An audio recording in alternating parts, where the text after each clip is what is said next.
Hello and welcome back. Today's video is going to be on communication. How can you communicate in an event of power outages or complete emergencies like natural disasters, or even something like what's happening in Ukraine at the moment? How can you stay in touch with loved ones? Well, and also emergency signalling if you want to be found somewhere. There are lots of various solutions, some very simple and cheap, and some more expensive than others. But anyway, this is really what I've got at home, and I tend to have most of these, if not all of them, with me at any one time, apart from perhaps the electronics. I would only probably pick those up if I was travelling somewhere and I wanted them in my travelling grab and go bag, or if I was going with another person, we were in two vehicles and we wanted to stay in touch. So most basic probably, good old pen and paper. I think it's always a good idea to have a lot of paper about. You never know when you're going to need it, and if you've got some with you, you can write down where you're heading, you can write down where you think you are, you can write down your thoughts, you can calm your mind by doing a lot of these things, planning out something. And like I say, paper is cheap enough. You can either buy it like this or as printer paper, and if you want, you can also purchase water resistant papers, notepads. This is plain paper, as you can see, but you can get lined paper as well. Now obviously if you've got paper, you're going to need pens or similar. So a permanent marker is a very good idea, because you can lose writing if you just write with an ordinary biro or a fountain pen. And pencil, I think, is another good one to have, because pencils last a long time, and again, they're not perhaps as easily erased as you might think. Obviously, yes, you can rub out pencil and start again, but if I had to choose 2 out of the 3 pen options, I would go a pencil and a permanent marker as my choices.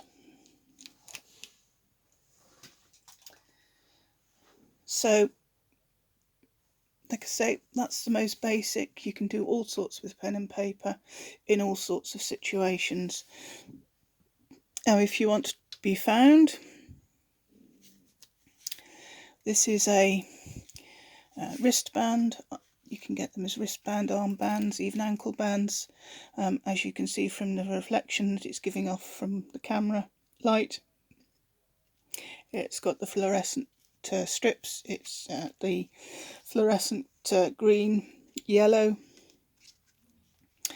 and it's a very cheap. It's a cheapish. I think it's probably the cheapest option if you want to signal somebody, especially at night, or if you want to be seen for safety reasons.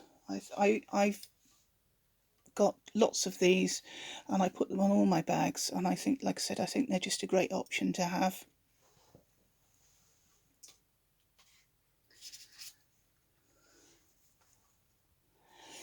And again, on the theme of signalling, if you've got some way of having a reflective surface, it doesn't have to be a mirror, it could be something as simple as a shiny tin, as you can see. but obviously the disadvantage of this is that it's really only viable for good sunny weather, whereas this shows up much better in gloomy weather and also will reflect if there is light shining towards it. So again, my personal favourite is that, but if you want to signal in the daylight and you've got sun to do it, something like this or a small mirror will reflect those rays a long way. I'm not sure what the distance is, but it's a well-known technique. Another way you can communicate where you are is with a torch. Now obviously this is a single beam, but this torch does have the option of a flashing mode, which I don't want to show because people with seizures can get set off by the flashing mode. And again, the flashing mode will be easier seen, and the same with the red mode this particular headlamp has. And again, it's got a red flashing mode, which I don't want to show for the same reason. So investing in a reasonable head torch or a torch that has those options is quite a good idea. But if you haven't got that,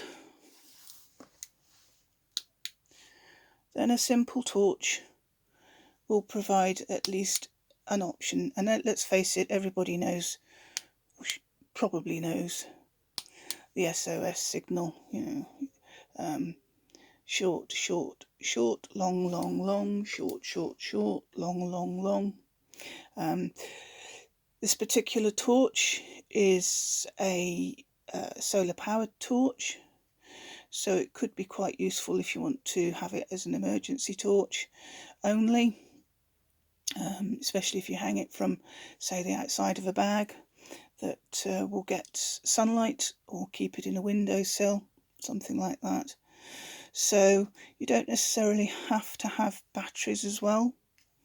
If you can find a torch or even a lantern, a camping light, that will allow you the ability to light up the area and help give directions to people that might be trying to find you.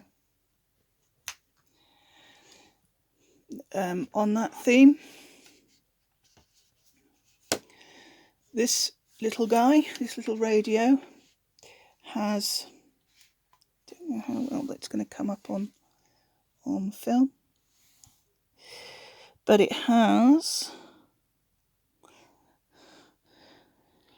a siren option. If you look at the top button and right across to the right hand side, that is the siren, which is very loud, and I don't want to set it off, so I'm not going to, because my neighbours would freak out. But that gives you the ability to help people find you.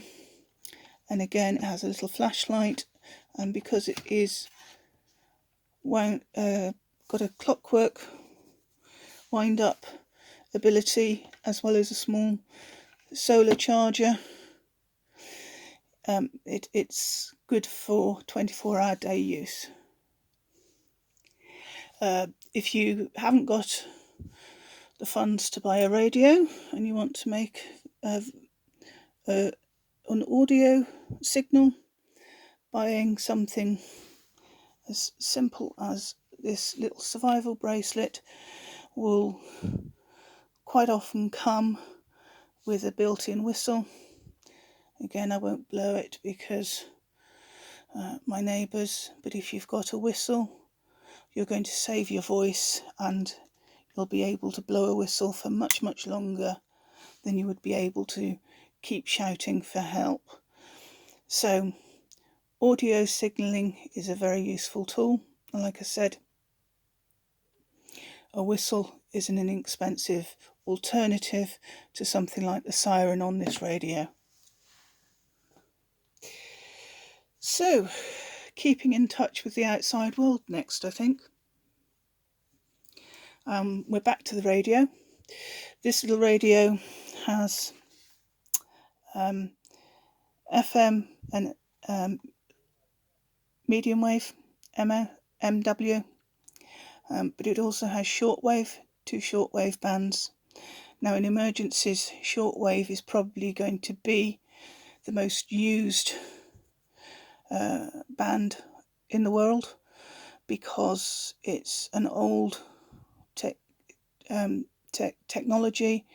It doesn't take a lot of power and technology to run, and you can get immense distances using shortwave radio.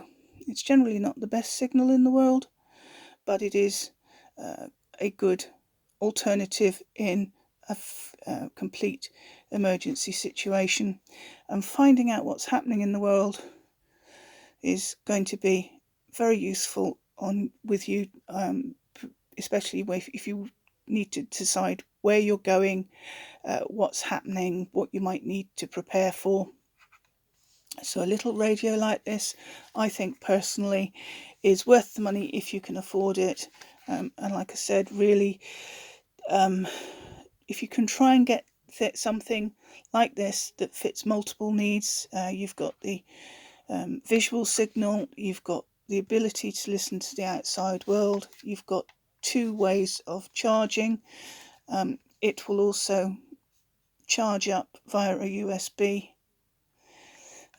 Your electronic items, obviously, is very slow.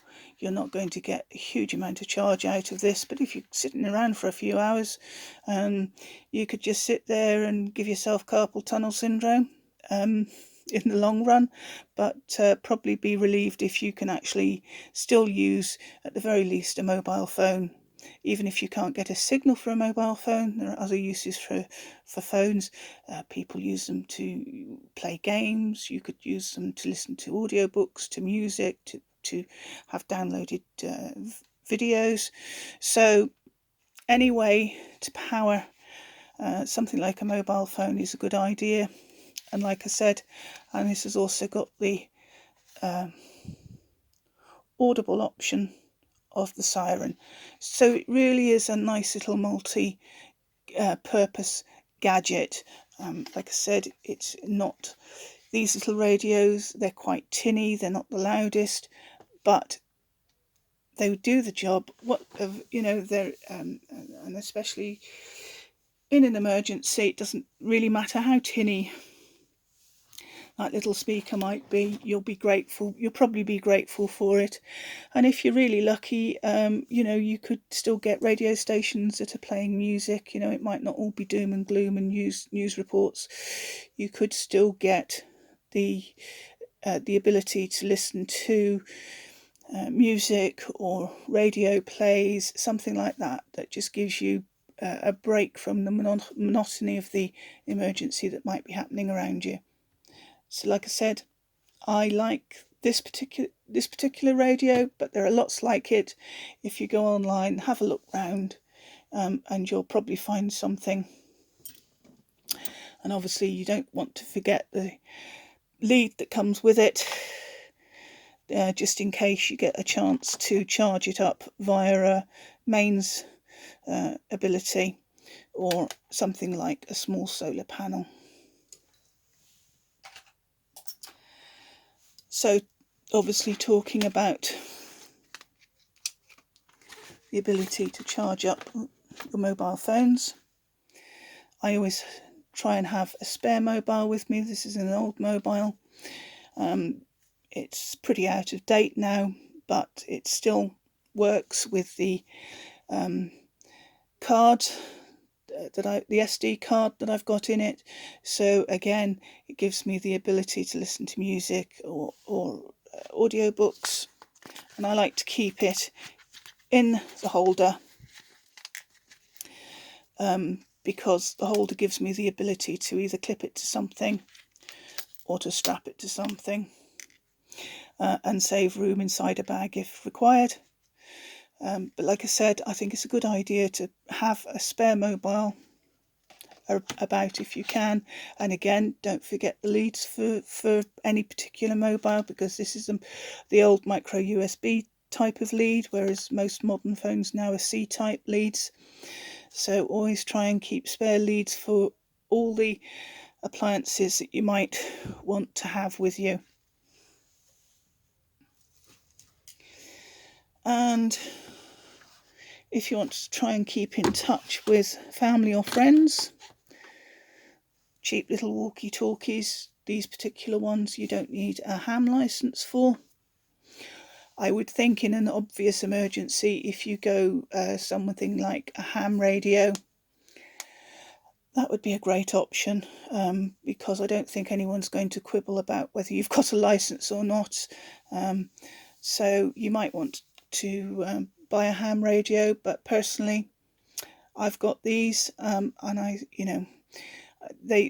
got them because if I'm in a car, or if my friends, with family and friends in another car, we can stay in touch. Or if I'm having to evacuate, I can give perhaps one to a friend, one to me, and again we can stay in touch if we're relatively close to each other.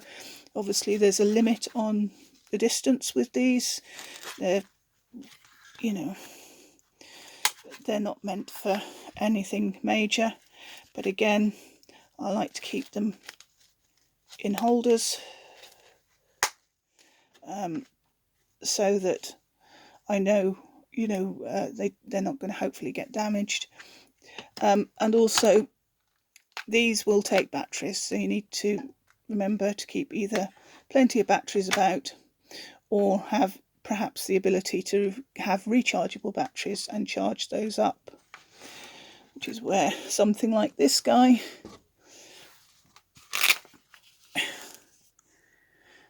obviously very small solar panel, but it would help charge up batteries.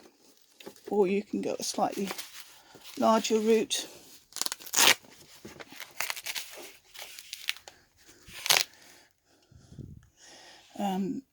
This is a 14-watt solar panel, and when I started out I was able to get this one on a good deal. Happened to come across it on a really good deal one day, so it was the cheapest option for me. And then I upgraded to this, and now I've upgraded to a 60-watt solar panel. I do actually have a 100-watt solar panel, folding solar panel, but I keep that with my car, and that's not always with me. I've said before, my car sometimes is with my sister. So with the sorry, the thing wanted to stick to my gloves then. The the ability to charge up electrical items could mean the difference between boredom and keeping your family and yourself occupied. Now, if you don't want to go a radio route, what you could do is go back to something like a CB radio.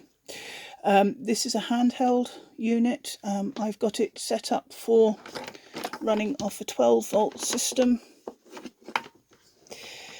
Again, because I've got that 60-watt solar panel, I do have a small solar generator that I could take with me, and it would power this. And I also have set it up to use a car aerial, so I would actually get better signal. These days you don't see many CB radios around here. I suppose really that mobile phones was the death of CB radios, but in the 80s they were very popular. way of keeping in touch with other people, with CB radios in cars all over the shop. But I could see this being a very useful tool because it is going to have a much further range than these little guys. You know, it's going to have a much broader range, especially with the car radio. And I do have, like I said, what you do is you can just disconnect this part, and it has a battery operated. The batteries clip on here, and then you've got the ability to have the antenna on there, so it can be totally separate to this larger system. But like I said, for range, abilities, capacity, this would be my preferred setup. But if I was really short of space and had to knock it down to size, then I could easily do that. And again, with the batteries, I have them as rechargeable batteries, so I can recharge them on the go with probably the smaller solar panel and keep the larger solar panel charging up the small solar generator that I have. So that's what I have. I hope it's given you some ideas and some inspiration on what might help if you need to communicate with other people in the case of an emergency. Thank you so much for watching, and please take care. If you like the video, please consider subscribing, giving it a thumbs up and a share. Feel free to comment if you think that I've missed something, because like every time I can post this and think, oh gosh, I wish I'd added this, that and the other to the video. So you might, like I said, or there might be something that is more relevant to your area than mine. But like I said, for me, I could get a ham radio, but not having a ham license, it would bug me. I don't like being illegal. So these are the legal options that are available to me. But like I said, in a true emergency, I doubt very much anyone's going to come knocking on your door saying, "Where's your ham radio?" If the world's going to hell around you, like I said, it's probably not going to be a problem. But that's a choice you have to make. My personal choice is to stay legal. I would like a second one of these, again, so I could give it to my sister, because she tends to have the car more than me. But it's, like I say, it's personal preference. Do what feels right for you. Anyway, I've waffled on enough. Again, thank you so much for watching. Take care, and until next time, bye for now.